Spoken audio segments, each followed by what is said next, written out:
Hello, hello, my amazing creative friends. Oksana here again. Today I am welcoming you into my home studio where I run my textile design studio business, creative business, Oksana.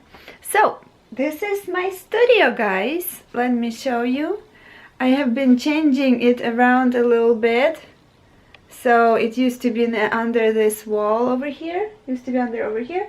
And then I changed it here, so it basically sometimes I put it here, sometimes I put it there. I like to switch up the location of my desk from time to time. For now it's here, but yeah, so this is it.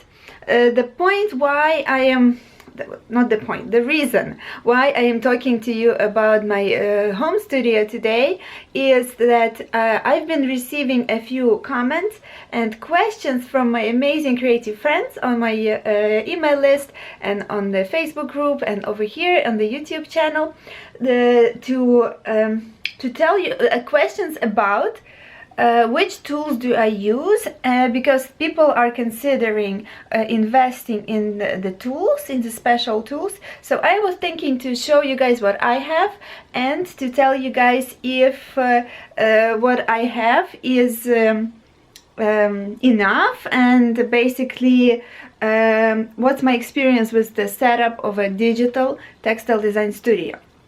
All right, let's jump right in. So I will turn around this video. Okay, so you can see better. And so this is it. This is basically, I'm going to be talking mostly about the digital tools today, so are more interesting for vector artists and Photoshop artists and digital artists in general. And yeah, let's jump right in. So the first one is my computer. Over here is an iMac, and I really I'm a big fan of iMac. I really like it. And before that I used to have an Apple laptop with a Dell monitor, with probably the same size Dell monitor attached to it, which was kind of good. So I really like that setup too. But for today, this is the setup that I'm using for the last few years, and this is actually a refurbished iMac that I got when I just moved to California in 2012, I believe. So it's been working pretty well still, and my husband did upgrade the and put in some memory in it over time, but just probably a year ago, and I think there is a upgraded hard drive in that one, if I'm not mistaken. But overall the computer has been performing very well, and even 5 years into its life and daily use, so I'm really enjoying it. But I can tell you that in general, these kind of things are an investment, and you need to think if you are ready for it and if it makes sense for you financially. But you definitely, as a beginner, for example, setting up your studio, you can just use your whatever you have, a laptop or a computer, as long as it works reasonably well, at least. Alright, so the next one on the list is the Wacom tablet. So this is a Wacom Intuos tablet, and let me show you guys. Yeah, there it is.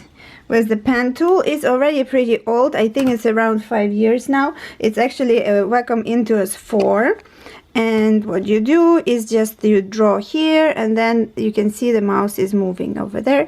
So basically this is my setup for drawing vector patterns. For example, like this one. This is the mouse pad that I use, and the mouse, which will be on our next tool too.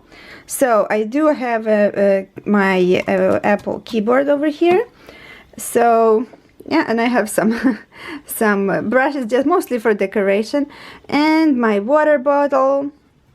And here I have boxes. One of them is for my receipts. Whenever I collect receipts for text time, basically all the time I collect receipts for text time, I mean physical receipts. And another one is just random tools, and kind of like similar to this, but some storage for little tools and glue and these kind of things. So this is a cubby that I got on Amazon, and I have my scissors here and the highlighters that I use whenever I'm studying something, the sticky notes, and the glue that I have here. And I also have some earplugs whenever it gets too noisy outside, some headphones, and some paper clips in there.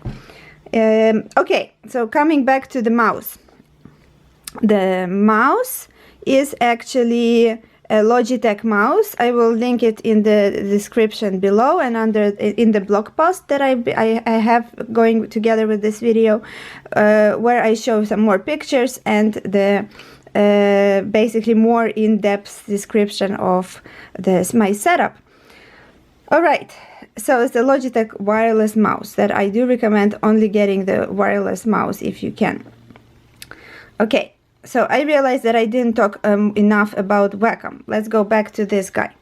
So, Wacom tablet. Let me maybe switch to myself and tell you guys a little bit more. There you go. Hi. Hello, I'm experimenting with this kind of a vlogging style today, so let me see if you like it. Alright, so Wacom tablet. I've been getting a lot of questions about tablets in general, and if you guys need a more Intuos tablet or a Cintiq tablet or a cheaper tablet. And my answer is, whatever is your budget, just get something and start with something. But if you do have some money to invest and you're serious about your business, I would recommend a Wacom Intuos tablet. But their cheaper models can work just as well. And to be honest, I used to have their bamboo. They don't sell them anymore, but it used to be Intuos bamboo line. So I really like that one too. And it was, I think this one is definitely more responsive and kind of accurate. But for a vector artist and the style that I normally work in, I'm pretty sure that even bamboo would have worked well.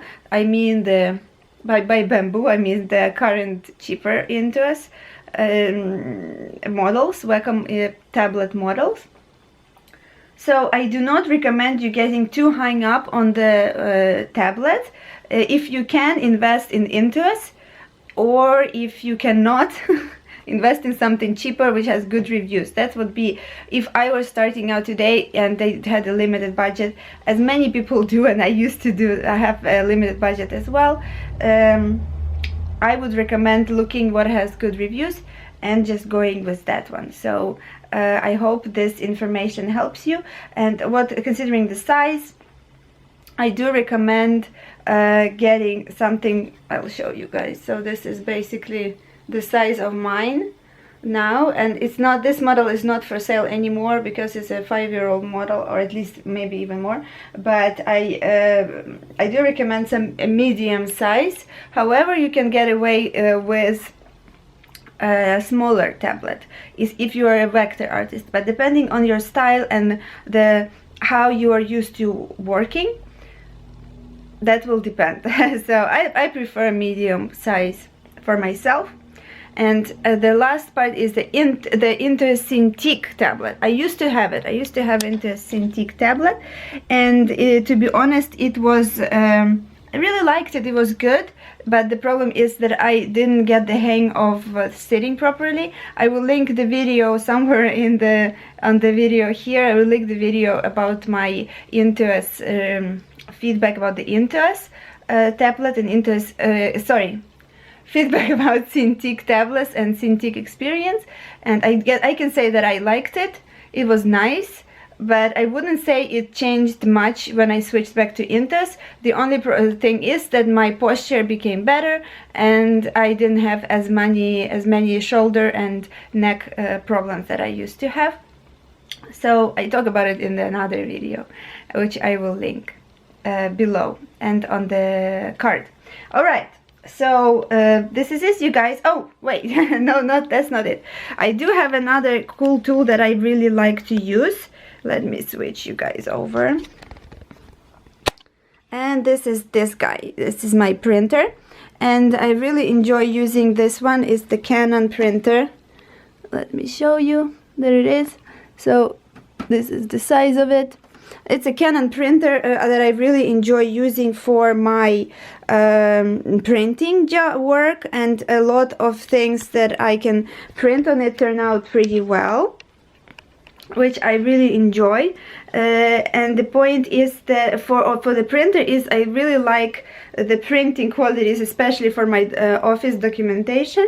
But a lot of things, sometimes you need to create packaging, for example, using your patterns, or some kind of paper product. This works very well, so you can print out and test your prototypes.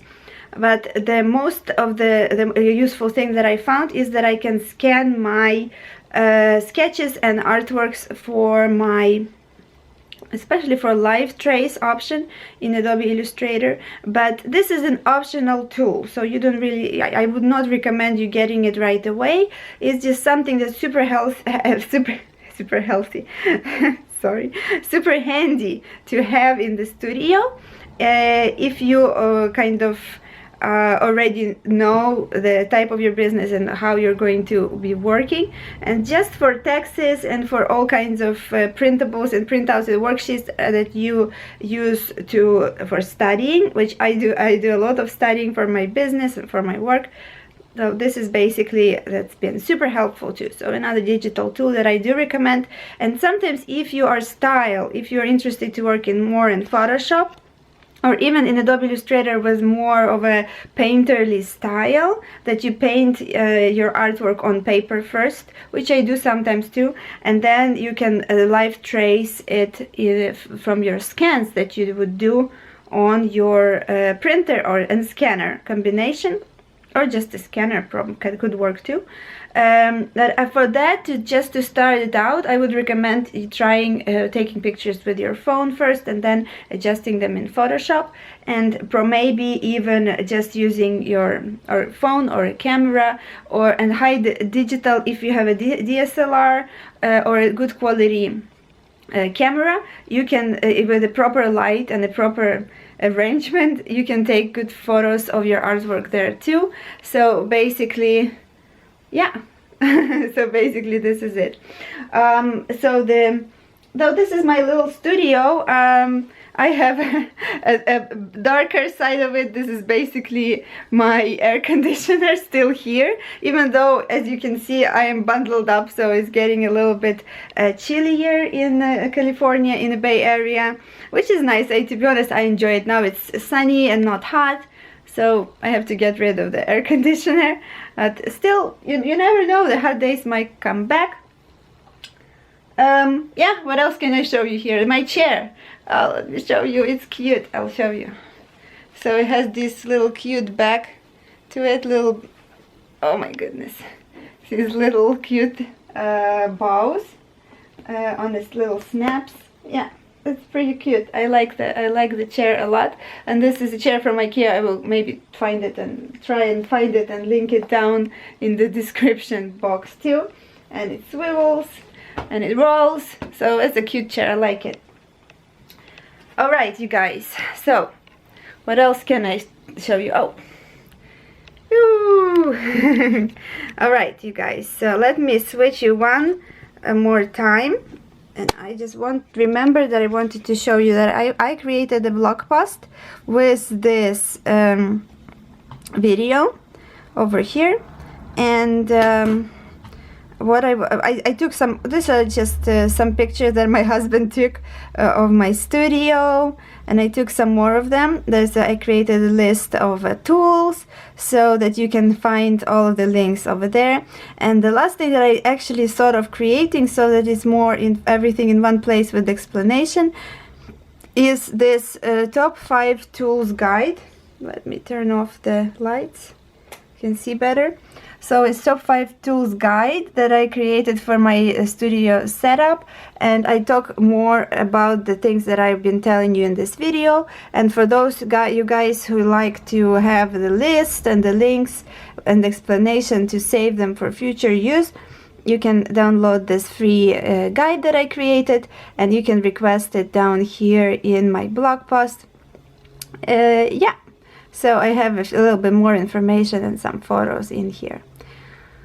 Alright, you guys, I think this is it. Thank you so much for watching once again. I've been really enjoying making these videos for you guys and all your nice feedback about everything.